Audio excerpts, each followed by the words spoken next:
Hello friends, myself Gamit Yogita, Head of the Botany Department, Associate Professor in VS Patel College of Arts and Science, Bilimora. મિત્રો, આજે આપણે FYBSCમાં બોટની paper 2માં unit 4 same 1માં leaf વિશે માહિતી જોઈશું. એટલે કે ચેપ્ટર લીફ જે છે યુનિટ 4માં એના વિશે આપણે આજે અભ્યાસ કરીશું. પહેલાં આપણે શરૂઆતમાં જોઈએ કે પર્ણ શું છે, પર્ણની અગત્યતા શું છે, પર્ણના લક્ષણો શું છે એની માહિતી આપણે જોઈએ. તો પર્ણ જે છે એ વનસ્પતિનું સૌથી અગત્યનો હવાઈ અંગ છે. પ્રકાંડ કે તેની ગાંઠ ઉપરથી ઉદ્ભવતો પૃષ્ઠવક્ષીય ચપટો, પાતળો અને પરિમિત વૃદ્ધિવાળો પાર્શ્વભાગને પર્ણ કહે છે. અહીં આપણે જોઈ શકીએ છીએ કે પ્રકાંડ કે તેની ગાંઠ ઉપરથી ઉદ્ભવતો પૃષ્ઠવક્ષીય ભાગ છે, ચપટો અને પાતળો છે, અને પરિમિત વૃદ્ધિવાળો પાર્શ્વ ભાગ જે છે એને આપણે પર્ણ તરીકે ઓળખીએ છીએ. સામાન્ય રીતે પર્ણ જે છે એ લીલા રંગનો હોય છે. બીજા કેરેક્ટર આપણે જોઈએ તો કે પર્ણ ક્યાંથી ઉત્પન્ન થાય છે, તો પર્ણ ગાંઠ આગળથી ઉદ્ભવે છે. પર્ણતલ જે છે એ પર્ણતલમાંથી પાર્શ્વ બાજુએ આવી રીતે પાર્શ્વ બાજુએ બે બહિરુદભેદ વિકસે છે. પર્ણપત્ર ચપટો લીલો ભાગ જેમાં આપણે શિરા વિન્યાસ જોઈ શકીએ છીએ, જેમાં શિરા અને શિરિકાઓ આવેલી હોય છે. હવે આપણે જોઈએ કે પર્ણ સદંડી હોઈ શકે અથવા તો અદંડી હોઈ શકે. અહીંયા આપણને ખબર પડે છે કે પર્ણ સદંડી એક કેવી વનસ્પતિમાં હોઈ શકે. તો કે દ્વિદળી વનસ્પતિ જે છે એ દ્વિદળી વનસ્પતિમાં આપણે પર્ણ જે છે એ પર્ણનો દંડ જોવા મળે છે, બરાબર. એટલે કે પર્ણ સદંડી છે એવી રીતે આપણે કહી શકીએ. જ્યારે મોનોકોટિલેડોન એટલે કે એક દળીની વનસ્પતિ જે છે તેમાં પર્ણ અદંડી હોય છે, તેમાં નીચેનો ભાગ જે છે તેમાં દંડ જેવી રચના જોવા મળતી નથી, એટલે કે અદંડી છે. એટલે કે પર્ણમાં મેઇન કેરેક્ટર બી આવે છે કે જેમાં પર્ણ સદંડી છે કે અદંડી. જો દ્વિદળી વનસ્પતિ હશે તો પર્ણ સદંડી હશે, અને એક દળી વનસ્પતિ હશે તો પર્ણ અદંડી હશે. પર્ણ નીલકણ ધરાવતા હોવાથી પ્રકાશ સંશ્લેષણની પ્રક્રિયા કરે છે. એટલે કે આ ગ્રીન કલરનો ભાગ છે એના લીધે એમાં હરિતકણ આવેલા હોય છે, અને હરિતકણનું મેઇન ફંક્શન જે છે એ પ્રકાશ સંશ્લેષણની પ્રક્રિયા કરી ખોરાક બનાવે છે. ત્યાર પછી આપણે જોઈએ કે પર્ણના ભાગો કયા છે. તો પાર્વિક પર્ણ એટલે કે બધા જ ભાગો જોવા મળે એવું પર્ણ. તો પર્ણના મુખ્ય 3 ભાગો હોય છે. આ નીચેનો ભાગ જે છે કે જ્યાંથી એની ઉત્પત્તિ જોવા મળે છે, જ્યાંથી ઉત્પન્ન થાય છે એને પર્ણતલ કહેવામાં આવે છે, બરાબર. અને એનો આગળનો ભાગ જે છે દંડ જેવો, તેને પર્ણદંડ અથવા કે પર્ણવૃંત તરીકે ઓળખીએ છીએ. ઉપરનો જે ભાગ જે છે ચપટો પહોળો, જેને પર્ણફલક તરીકે ઓળખીએ છીએ. ત્યારે વિગતવાર આપણે જોઈએ કે પર્ણતલના ભાગો જે છે તેમાં પર્ણતલ જે છે એના વિશે આપણે જોઈએ કે જે ભાગ વડે દરેક પર્ણ પ્રકાંડ કે શાખાના ગાંઠ ઉપર જોડાયેલું હોય. અહીં આપણે જોઈ શકીએ છીએ કે આ પ્રકાંડ છે, અને પ્રકાંડનો ભાગ જે છે એ ગાંઠ આકારના ભાગ જે છે એની સાથે પર્ણનો દંડનો ભાગ જે છે એ જોડાયેલો હોય છે, તેને પર્ણતલ કહેવામાં આવે છે. ઘણી વખત વિકાસ બહુ નજીવો જોવા મળે છે, પરંતુ કેટલીક વખત વનસ્પતિમાં તે ફૂલીને ગાદી જેવી રચના બનાવે છે. પર્ણતલનો ભાગ તેને પર્ણતલ ગ્રંથિ તરીકે ઓળખવામાં આવે છે. આ નીચેનો ફૂલેલો ભાગ આપણે જોઈ શકીએ છીએ, તેને પીનાધાર પણ કહેવામાં આવે છે. જેમાં વનસ્પતિ જે છે કે પર્ણતલમાં પીનાધાર શેમાં જોવા મળે છે, તો કે આંબાનું પર્ણ, લજામણીનું પર્ણ, ગલતોરાનું પર્ણ, એ જે છે જેમાં આપણને ગલતોરો જે છે, ગલતોરોમાં પર્ણિકા સંયુક્ત પર્ણો જે છે તેમાં નીચેનો ભાગ જે છે એમાં આપણને પીનાધાર જોવા મળે છે, એટલે કે પર્ણતલ ગ્રંથિ હાજર હોય છે, બરાબર. એટલે કે આમાં પૂછી શકાય MCQમાં કે પર્ણતલ જે છે પર્ણતલમાં આવેલા પર્ણતલ ગ્રંથિ જે છે અથવા તો પીનાધાર જે છે કઈ વનસ્પતિમાં જોવા મળે છે, તો કે આંબાનું પર્ણ, લજામણીનું પર્ણ અને ગલતોરાનું પર્ણ એના એક્ઝામ્પલ છે કે શેમાં પર્ણતલ ગ્રંથિ જોવા મળે છે. અહીંયા આપણે જોઈ શકીએ છીએ આ ગલતોરામાં નીચેનો ભાગ ફૂલેલો હોય છે, જે પર્ણતલનો ભાગ જે છે છેડા પર એ પર્ણતલ ગ્રંથિ. અહીંયા આપણે જોઈ શકીએ છીએ કે જેમાં પણ આપણને પીનાધાર જોવા મળે છે.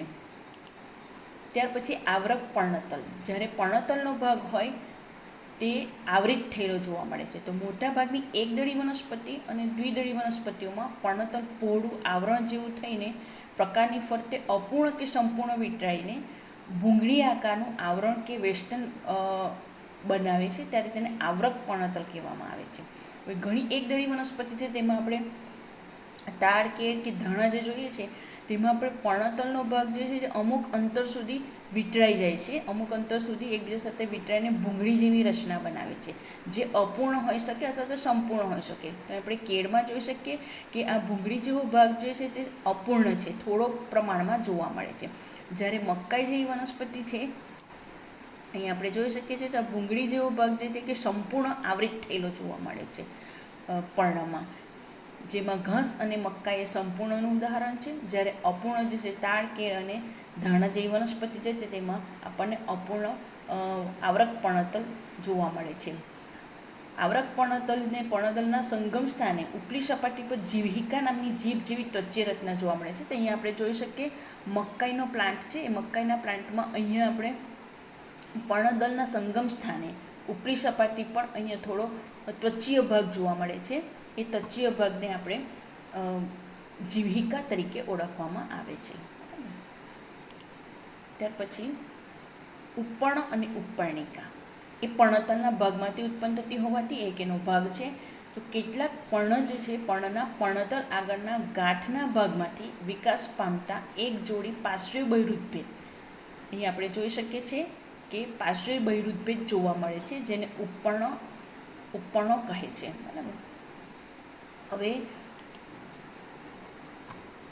ઉપપર્ણ જે છે ઉપપર્ણ ધરાવતા પર્ણને ઉપપર્ણ્ય કહેવામાં આવે છે અને ઉપપર્ણ વગરના પર્ણ જે છે તેને અનુપર્ણ્ય કહેવામાં આવે છે. હવે ઉપપર્ણ ક્યાંથી ઉત્પન્ન થાય છે? તો ઉપપર્ણ જે છે એ પર્ણતલનો ભાગ જે છે તેના પાર્શ્વીય બહિરુદભેદ અહીં આપણે જોઈ શકીએ છીએ કે પર્ણતલનો ભાગ જે છે તેમાં પાર્શ્વીય બહિરુદભેદ તરીકે આપણને રચના જોવા મળે છે, તેને ઉપપર્ણ કહેવામાં આવે છે. અમુક વનસ્પતિ જે હોય છે તેમાં ઉપપર્ણ જોવા મળે છે અને અમુક વનસ્પતિમાં ઉપપર્ણ જોવા મળતા નથી. તો જે પણ ઉપપર્ણ ધરાવતા હોય તેને ઉપપર્ણીય પર્ણ તરીકે ઓળખવામાં આવે છે અને જે ઉપપર્ણ ના હોય તેને અનુપર્ણ્ય તરીકે ઓળખવામાં આવે છે. ઉપપર્ણમાં સામાન્ય રીતે કદમાં કેવા હોઈ શકે? તો નાના, લીલા, ચપટા અને ક્યારેક રૂપાંતરણ પામીને વિવિધ આકારના પણ ધારણ કરે છે. એમાં સિમ્બિકુળની વનસ્પતિ જે છે એ સંયુક્ત પર્ણ ધરાવે છે. સંયુક્ત પર્ણ એટલે કે પર્ણિકાઓ હોય છે. હવે પર્ણિકાઓ જે છે તેના પર્ણદળની બંને પાર્શ્વીય રચના વિકાસ પામે છે, તેને ઉપપર્ણિકા તરીકે ઓળખવામાં આવે છે, કહેવામાં આવે છે. તેમાં વાલ અને બીમરી અને આંબો જે છે તેમાં ઉપપર્ણિકા તરીકે ઓળખવામાં આવે છે. ઉપપર્ણ અને ઉપપર્ણિકા સંયુક્ત પર્ણ જે છે એ સંયુક્ત પર્ણમાં સિમ્બિકુળની વનસ્પતિ જે સિમ્બિકુળમાં દરેક પર્ણિકા જે છે એ દરેક પર્ણિકાના તલના ભાગ ઉપર આપણને પાર્શ્વીય બહિરુદભેદ જોવા મળે છે, તેને ઉપપર્ણિકા કહેવામાં આવે છે. જ્યારે એક સાદું પર્ણ હોય એ સાદા પર્ણના પર્ણતલના ભાગમાં જો પાર્શ્વીય બહિરુદભેદ જોવા મળે તો તેને ઉપપર્ણ તરીકે ઓળખવામાં આવે છે. જે આપણે એના પ્રકારો પરથી આગળની ઇન્ફોર્મેશન જોઈશું કે નૈસર્ગિક રીતે વિકાસ પામતા ઉપપર્ણ અને રૂપાંતરિત રીતે વિકાસ પામતા ઉપપર્ણો. તો નૈસર્ગિક રીતે વિકાસ પામતા ઉપપર્ણ જે છે તેમાં પહેલો ભાગ છે તે મુક્ત પાર્શ્વસ્થ, અભિલગ્ન, પર્ણ સદસ્ય, આંતરવૃંત્ય, વૃત્તાંતરીય અને નાલચોલ્ય. એ જ રીતે રૂપાંતરીના 3 ભાગો પડે છે, કંટક્ય, સૂત્રીય અને કલિકાસલ્ક. અને આપણે વિગતવાર જોઈએ કે નૈસર્ગિક રીતે વિકાસ પામતા ઉપપર્ણ કયા છે. તેમાં પહેલું છે મુક્ત પાર્શ્વસ્થ ઉપપર્ણ. તેમાં આપણે જોયું કે ઉપપર્ણ એટલે શું? તો આ પર્ણદળનો પાર્શ્વીય બહિરુદભેદ છે તેમાંથી 2 પાર્શ્વીય બહિરુદભેદ ઉત્પન્ન થાય છે, તેને ઉપપર્ણ તરીકે ઓળખવામાં આવે છે. તેમાં મુક્ત પાર્શ્વસ્થ જે છે એ પર્ણતલમાંથી પર્ણદળની બંને બાજુ અહીં આપણે જોઈ શકીએ છીએ, જે પાતળા કદમાં નાના, રંગે લીલા અને જોડમાં વિકાસ પામતા ઉપપર્ણ જે છે એકમેકથી સાથે જોડાયેલા હોતા નથી અને તેઓ પર્ણદળ સાથે પણ જોડાયેલા હોતા નથી, એટલે એકબીજાથી મુક્ત જોવા મળે છે, એટલે તેને મુક્ત પાર્શ્વસ્થ તરીકે ઓળખવામાં આવે છે. આમ સંપૂર્ણપણે એકમેકથી મુક્ત રહે છે ત્યારે આવા ઉપપર્ણ મુક્ત પાર્શ્વસ્થ ઉપપર્ણ કહેવામાં આવે છે. જેમાં કુળ જોઈએ તો માલવેશી કુળની બધી જ વનસ્પતિઓ જે છે બધી વનસ્પતિઓમાં આપણને મુક્ત પાર્શ્વસ્થ ઉપપર્ણ જોવા મળે છે. જેમાં જાસૂદ, કપાસ અને ભીંડા એ વનસ્પતિઓ જે છે તેમાં આપણે જોઈ શકીએ છીએ કે જાસૂદ નામની વનસ્પતિ છે તેમાં પર્ણદળમાં મુક્ત પાર્શ્વસ્થ ઉપપર્ણ અહીંયા જોવા મળે છે, જે એકદમ છૂટા હોય છે, મુક્ત હોય છે પર્ણદળથી અને એકબીજાથી છૂટા હોય છે. જ્યારે અહીંયા કપાસ જે છે કપાસની વનસ્પતિમાં આવેલા પર્ણો જે છે તેનો પર્ણદળના ભાગમાં પાર્શ્વ બહિરુદભેદ ઉત્પન્ન થાય છે, જેમાં પણ આપણે જોઈ શકીએ છીએ કે 2 પાર્શ્વ બહિરુદભેદ એકબીજાથી મુક્ત હોય છે અને મુક્ત પાર્શ્વસ્થ ઉપપર્ણ કહેવામાં આવે છે. ત્યાર પછી અભિલગ્ન ઉપપર્ણ. એમાં રોઝ પ્લાન્ટ એટલે કે ગુલાબ જે છે ગુલાબની વનસ્પતિમાં આ પ્રકારનો અભિલગ્ન ઉપપર્ણ જોવા મળે છે. આ પ્રકારના બંને ઉપપર્ણો જે છે એકબીજા સાથે અંદરની કિનારીએથી પર્ણદંડ સાથે ટૂંકા અંતર સુધી જોડાયેલા હોય છે. અહીંયા આપણે જોઈ શકીએ છીએ કે મુક્ત પાસવસ કરતાં અહીંયા રચના જુદી જોવા મળે છે, જે પર્ણદંડના અડધા ભાગ સુધી અંદરની સપાટીએથી અમુક અંતર સુધી જોડાયેલા હોય છે, એટલે કે અભિલગ્ન જોવા મળે છે, જોડાયેલા જોવા મળે છે. આમ ઉપપર્ણો એકબીજા સાથે તેમજ પર્ણદંડ સાથે અભિલગ્ન હોય છે, એટલે તેને અભિલગ્ન ઉપપર્ણ તરીકે ઓળખવામાં આવે છે. પર્ણ સદસ્ય ઉપપર્ણો કેટલીક વાર પર્ણતલમાંથી ઉદ્ભવતા ઉપપર્ણો કરતાં પર્ણ કદમાં મોટા હોય છે. બરાબર, અહીંયા આપણે જોઈ શકીએ છીએ કે પર્ણતલનો ભાગ જે છે તેમાંથી ઉત્પન્ન થતા ઉપપર્ણો જે છે એ પર્ણ કરતાં પણ મોટા જોવા મળે છે, અને જે ચપટા લીલા રંગના અને એની અંદર પર્ણમાં આવેલી શિરાવિન્યાસ જેવો ઉપપર્ણમાં પણ શિરાવિન્યાસ જોવા મળે છે. અને પર્ણ જેવા તમામ કાર્યો જે છે પર્ણના એ બધા જ કાર્યો ઉપપર્ણ કરી શકે છે, એટલે કે પર્ણ જેવા દેખાવામાં પર્ણ જેવા અને કાર્યમાં પણ પર્ણ જેવા હોવાથી આ પ્રકારના ઉપપર્ણને પર્ણ સદસ્ય ઉપપર્ણ કહેવામાં આવે છે. જે વટાણા જેવી વનસ્પતિ જે છે એમાં આપણે જોઈ શકીએ છીએ. આ વટાણાનો પ્લાન્ટ છે, જંગલી વટાણા, એમાં પણ જોવા મળે છે, અને આ વટાણામાં પણ આપણને પર્ણ સદસ્ય ઉપપર્ણ જોવા મળે છે. આંતરવૃંતીય ઉપપર્ણો. આ ઉપપર્ણો હંમેશા સન્મુખી પ્રકારનો પર્ણવિન્યાસ ધરાવતા પર્ણોમાં વિકાસ પામે છે. સન્મુખી એટલે શું કે એક ગાંઠ ઉપરથી ઉત્પન્ન થયેલા પર્ણો જે છે તેની સંખ્યા સામસામે હોય છે, અને તે સંખ્યા 2 હોય છે, એટલે કે સામસામે ઉત્પન્ન થયેલા પર્ણો એટલે કે સન્મુખી પર્ણો. આ સન્મુખી પર્ણો જે છે એ સન્મુખી પર્ણમાં આંતરવૃંતીય ઉપપર્ણો જોવા મળે છે. જેમાં શું કેવી રચના જોવા મળે છે તો કે એક જ ગાંઠ ઉપરથી વિકાસ પામતા બંને ઉપપર્ણો તેઓની બહારની કિનારીએથી સામેની ગાંઠ ઉપર ઉત્પન્ન થતા પર્ણની સામેની કિનારી સાથે બહારની બાજુએ એકબીજા સાથે જોડાય છે. આમ બંને સન્મુખી પર્ણોના 4 ઉપપર્ણો જે છે સામસામેના ઉપપર્ણો સાથે બહારની બાજુની કિનારીથી જોડાઈને 2 ઉપપર્ણો જોવા મળે છે, એટલે કે 4 ઉપપર્ણોમાંથી ફક્ત 2 ઉપપર્ણની રચના જોવા મળે છે, જે મધ્યમાં પ્રકાંડ ઉપર સ્થપાયેલા જોવા મળે છે. બહારની બાજુએ જોડાયેલા હોવાથી એ મધ્યમાં આપણને એની રચના જોવા મળે છે, એટલે કે ઇન્ટરપિટિયર અંદરની એ લોકો એકબીજા સાથે મિક્સ થઈને કે બહારની સપાટી જે છે બહારની સપાટી એકબીજા સાથે જોડાય છે, એટલે કે 4 ઉપપર્ણોમાંથી ફક્ત 2 ઉપપર્ણો આપણને મધ્યમાં વિકાસ પામેલા જોવા મળે છે, જેને આંતરવૃંતીય ઉપપર્ણ તરીકે ઓળખવામાં આવે છે. જે ઇક્ઝોરા છે, નેવરી અને કદમ એ વનસ્પતિ જે છે તેમાં આપણને આ પ્રકારના આંતરવૃંતીય ઉપપર્ણો જોવા મળે છે, જે રૂબિએસી કુળની વનસ્પતિમાં જોવા મળે છે.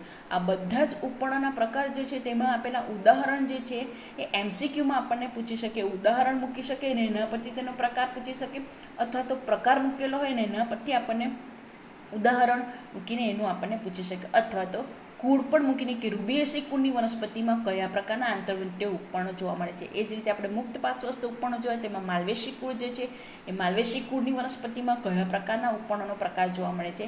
એ રીતે દરેક પ્રકારમાં જે વનસ્પતિના કુળ આપ્યા છે તેમાંથી પણ આપણને MCQ પૂછી શકે. નેક્સ્ટ જોઈએ આપણે વૃત્તાંતીય ઉપપર્ણો. સન્મુખી પ્રકાર. આ પણ એક સન્મુખી પ્રકારના પર્ણવિન્યાસવાળા પર્ણોમાં વિકસતા ઉપપર્ણો છે. તેઓ અંદરની કિનારીએથી એકમેકની સાથે જોડાય છે, એટલે કે એક જ પર્ણ જે છે એક જ પર્ણમાં ઉત્પન્ન થયેલા 2 ઉપપર્ણો છે તેઓ અંદરની કિનારીએથી એકબીજા સાથે જોડાયેલા હોય છે. અહીં ઉપપર્ણની સંલગ્નતા એક જ પર્ણના 2 પર્ણો વચ્ચે જોવા મળે છે. આમ કુલ 4 જોડાઈને 2 ઉપપર્ણ પર્ણના કક્ષમાં સ્થપાય છે. આવા ઉપપર્ણને આપણે વૃત્તાંતીય ઉપપર્ણ તરીકે ઓળખીએ છીએ. એમાં ડીકામાલી એટલે ગાર્ડિયા નામની વનસ્પતિ છે, એમાં આપણને વૃત્તાંતીય ઉપપર્ણ જોવા મળે છે. ત્યાર પછી નાલચોલ્ય અથવા પરિવેષ્ટીય ઉપપર્ણ. આ પ્રકારમાં એક જ પર્ણ હોય છે, એમાં સન્મુખી પર્ણ જોવા મળતા નથી, ફક્ત ગાંઠ ઉપરથી એક જ પર્ણ ઉત્પન્ન થાય છે, અને એમાં આવેલા 2 ઉપપર્ણ જે છે એ એકબીજા સાથે પરસ્પર જોડાઈને નલિકા જેવી રચના બનાવે છે, એટલે કે નાલચોલ્ય તરીકે ઓળખવામાં આવે છે. અને જે પ્રકારની ફરતે થોડાક અંતર સુધી વિકસેલી જોવા મળે છે અને પ્રકારની ફરતે આવરણ બનાવે છે, તેથી આવા ઉપપર્ણોને નાલચોલ્ય ઉપપર્ણ તરીકે ઓળખવામાં આવે છે. જે પોલિગોનિયસી કુળ જે છે એમાં પોલિગોનમ અને કોકોલોબા પ્રજાતિઓમાં આ પ્રકારનો નાલચોલ્ય ઉપપર્ણ જોવા મળે છે. અહીંયા પરથી પણ MCQ પૂછી શકે કે પોલિગોનિયસી કુળમાં કયા પ્રકારના ઉપપર્ણો જોવા મળે છે, અથવા તો પોલિગોનમ અને કોકોલોબાની પ્રજાતિઓમાં કયા પ્રકારના ઉપપર્ણો જોવા મળે છે. ત્યાર પછી રૂપાંતરીય ઉપપર્ણો, એના બીજા નંબરનો પ્રકાર ઉપપર્ણમાં, જેમાં વિશિષ્ટ કાર્યો માટે કેટલીક વાર ઉપપર્ણો વિવિધ આકાર અને કદમાં પરિવર્તન પામેલા હોય છે, જેઓ રૂપાંતરિત ઉપપર્ણ તરીકે ઓળખવામાં આવે છે. જેના 3 પ્રકાર છે: કંટક્ય અથવા કંઠમય ઉપપર્ણ અને સૂત્રીય ઉપપર્ણ. ત્રીજા નંબરનું છે કલિકા સલ્ક અથવા તો સલ્કી ઉપપર્ણ. આપણે વિગતવાર જોઈએ કે કંટક્ય ઉપપર્ણ. કંટક્ય ઉપપર્ણો જે છે એ પર્ણકક્ષમાંથી ઉત્પન્ન થતા 2 ઉપપર્ણો જે છે. પર્ણકક્ષમાં અહીં આપણે જોઈ શકીએ છીએ કે પર્ણના કક્ષમાંથી 2 ઉપપર્ણો ઉત્પન્ન થાય છે, જે કઠણ, તીક્ષ્ણ અને અણીદાર, એટલે કે એક કંટકમય રચના ધરાવતા 2 પર્ણો ઉત્પન્ન થયેલા હોય છે, એટલે તેને કંટક્ય ઉપપર્ણ તરીકે ઓળખવામાં આવે છે. અહીંયા આપણે જોઈ શકીએ છીએ કે બાવળ જે વનસ્પતિ છે અને બોરડી જે વનસ્પતિ છે તેમાં આપણને પર્ણકક્ષમાંથી અહીંયા તીક્ષ્ણ અને અણીદાર એવા કાંટો કે શલ્ય જેવા ભાગો જોવા મળે છે. આવા ઉપપર્ણ જે છે એ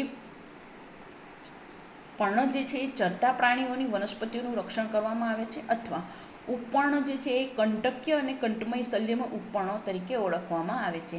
જે આપણે અહીંયા જોયું કે શા માટે આવી વનસ્પતિમાં ઉત્પન્ન થાય છે, કે વનસ્પતિ પોતાનું રક્ષણ કરે એટલા માટે ચરતા પ્રાણીઓ વનસ્પતિનું રક્ષણ કરવામાં આવે છે. એની સામે બાવળ જે વનસ્પતિ જે છે એટલે કે માઇમોસિકુર જે એટલે બાવળમાં 2 તીક્ષ્ણ કાંટા ઉપપર્ણોનું રૂપાંતરણ થાય છે, બરાબર, એટલે કે ઉપપર્ણનું કંટકમાં રૂપાંતરણ જોવા મળે છે.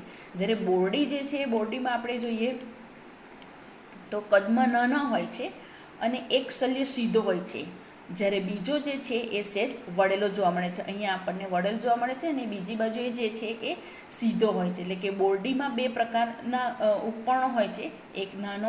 એક કદમાં નાનો હોય છે, જેમાં એક વળેલી સ્થિતિમાં હોય છે અને એક સીધો હોય છે, બરાબર. આ છે કંટક્ય ઉપપર્ણ. બીજું જોઈએ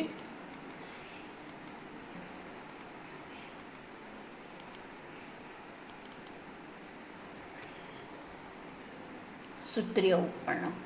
સૂત્રીય ઉપપર્ણ જે છે એ નબળા પ્રકારવાળી વનસ્પતિ, એટલે કે વેલામય વનસ્પતિ જે છે એવી વેલામય વનસ્પતિઓમાં આ પ્રકારના ઉપપર્ણો જોવા મળે છે.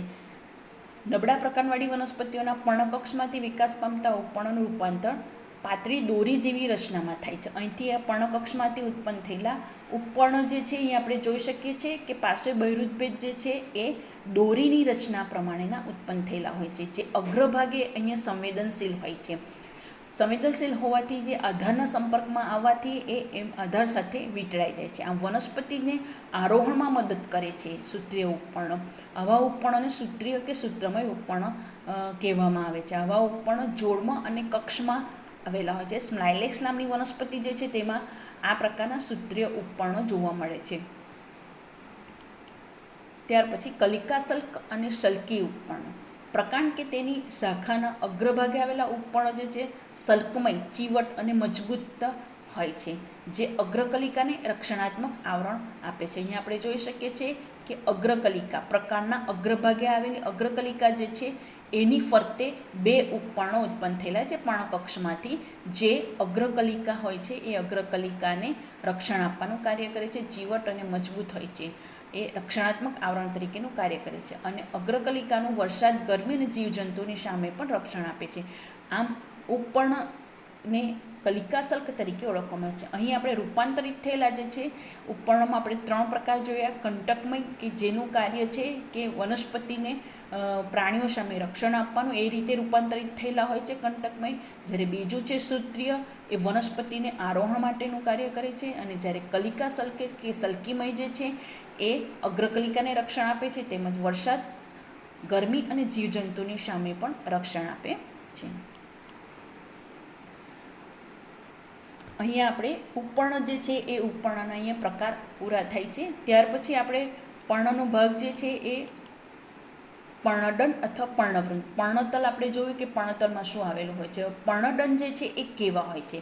પર્ણદંડ એટલે કે વનસ્પતિ સદંડી હોય એટલે કે એને દંડ ધરાવે છે, એટલે તેને સદંડી આપણે જોયું. અને પર્ણદંડ ના હોય તો કે અદંડી હોય. તો પર્ણતલ અને પર્ણદંડ વચ્ચે આવેલી દાંડીને પર્ણદંડ કહેવામાં આવે છે. અહીં આપણે જોઈ શકીએ છીએ કે આ પર્ણદલનો ભાગ છે અને આ પર્ણતલનો ભાગ છે. વચ્ચે આવેલો ભાગ જે છે એ દાંડી જેવો ભાગ જે છે તેને પર્ણવૃંત અથવા પર્ણદંડ તરીકે ઓળખવામાં આવે છે. આ દાંડીવાળા પર્ણ હોય તો તેને ષદંડી કહેવામાં આવે છે અને દાંડી વગરના ભાગ એટલે કે એને અદંડી તરીકે ઓળખવામાં આવે છે. આપણે પહેલાં જ જોયું કે દ્વિદળી વનસ્પતિઓમાં આપણને દંડ જોવા મળે છે અને એકદળી વનસ્પતિમાં દંડ જોવા મળતા નથી. અહીંયા આપણે ઉદાહરણમાં જોયું કે કપાસ વનસ્પતિ જે છે એ સદંડી પર્ણ ધરાવે છે, જ્યારે વચનાગ જે છે એ વચનાગમાં અહીંયા આપણે જોઈએ છીએ તો કે અહીંયા દંડ જોવા મળતો નથી એટલે કે એને અદંડી અથવા તો અવૃંત કહેવામાં આવે છે. ત્યાર પછી પર્ણદંડ અને પર્ણવૃંત. કેટલીક વનસ્પતિ જે છે તેમાં ઉપલી સપાટી પર લંબાવિત ખાંચવાળો ભાગ જોવા મળે છે. કેળ અને સૂર્યમુખી. અહીંયા આપણે જોઈએ તો કે પર્ણદંડ જે છે એ ઘણા અંતર સુધી આખી ઊભી ખાંચ જોવા મળે છે. એ કેળ અને સૂર્યમુખીમાં. કેટલીક વનસ્પતિઓનો પર્ણદંડ પોલો હોય છે એટલે કે અહીંયા એમસીક્યુમાં પૂછી શકે કે જે પર્ણદંડ ખાંચમય રચના ધરાવતો પર્ણદંડ હોય કેવી વનસ્પતિમાં પર્ણદંડ ખાંચવાળો હોય, તો કેળ અને સૂર્યમુખી જે છે એ વનસ્પતિમાં આપણને પર્ણદંડ ખાંચવાળો જોવા મળે છે. જ્યારે અમુક વનસ્પતિ જે છે તેમાં પર્ણદંડ પોલો હોય છે એટલે કે નળી આકારનો આપણને જોવા મળે છે, અંદરથી પોલો હોય છે. તો અહીંયા આપણે જોઈ શકીએ કે પપૈયાનો પર્ણદંડ જે છે એ આપણને પોલો જોવા મળે છે. એ પપૈયું અને એરંડી, બરાબર. એરંડી એટલે કે દિવેલામાં પણ આપણને પર્ણદંડનો ભાગ જે છે એ પોલો જોવા મળશે. ત્યારે કેટલીક વનસ્પતિઓના પર્ણદળની નીચલી સપાટી પર કિનારીથી થોડાક અંતરે પર્ણદંડને કાટખૂણે જોડાય છે. અહીંયા આપણે જોઈ શકીએ છીએ કે આ પર્ણદંડ જે છે એ નીચલી સપાટી પર આપણને કિનારીના થોડાક અંદરની ભાગે પર્ણદળના કાટખૂણે જોડાઈને પર્ણદળ જે છે એ આખો છત્રકાર રૂપે આપણને જોવા મળે છે. પર્ણદળના તલસ્થ ભાગે નહીં પણ મધ્યમાં આપણને પર્ણદંડ ઉત્પન્ન થયેલો જોવા મળે છે અને આખું પર્ણદળ જે છે એ છત્રાકાર દેખાય છે. કમળ, પપૈયું, એરંડી, ટ્રોપિયોલમ આ વનસ્પતિ જે છે તેમાં આપણને છત્રાકાર પર્ણદળ જોવા મળે છે એટલે કે પર્ણદંડ જે છે એ કાટખૂણે જોડાયેલો જોવા મળે છે. ત્યાર પછી એનો ઉપરનો ભાગ પર્ણદળ, બરાબર.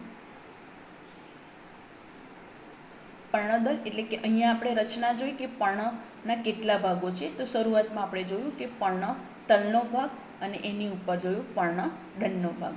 અહીંયા આપણે જોઈએ કે લેમિના એટલે કે પર્ણદળ અથવા પર્ણફલક પર્ણનો સૌથી અગત્યનો ભાગ છે.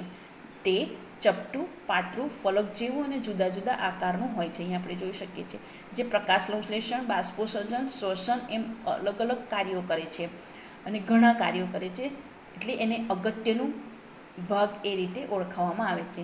શીરાઓનું માળખું અને નીરસથી ભરપૂર નાજુક કોષોનું બનેલું હોય છે પર્ણદળ. શીરાઓ એ વાહી પેશી અને યાંત્રિક પેશીની બનેલી હોય છે. અહીં આપણે જોઈ શકીએ છીએ કે પર્ણદળનો ભાગ જે છે એ શરૂઆતમાં ટોચનો ભાગ જે છે પર્ણાગ્ર તરીકે ઓળખાય છે, કિનારી દેખાય છે એની પર્ણકિનાર. આ પર્ણદળનો ભાગ છે એની અંદર આવેલી મુખ્ય શિરિકાઓ એ આખો શિરા વિન્યાસ રચે છે. મધ્યમાં આવેલી મુખ્ય શિરા આ એનો પર્ણદળનો ભાગ છે, બરાબર. અહીંયા આપણે આપણું ફર્સ્ટ સેશન પૂરું કરીએ, પાર્ટ 1. નેક્સ્ટ પાર્ટ 2માં આપણે એની આગળની માહિતી જોઈશું. Thank you.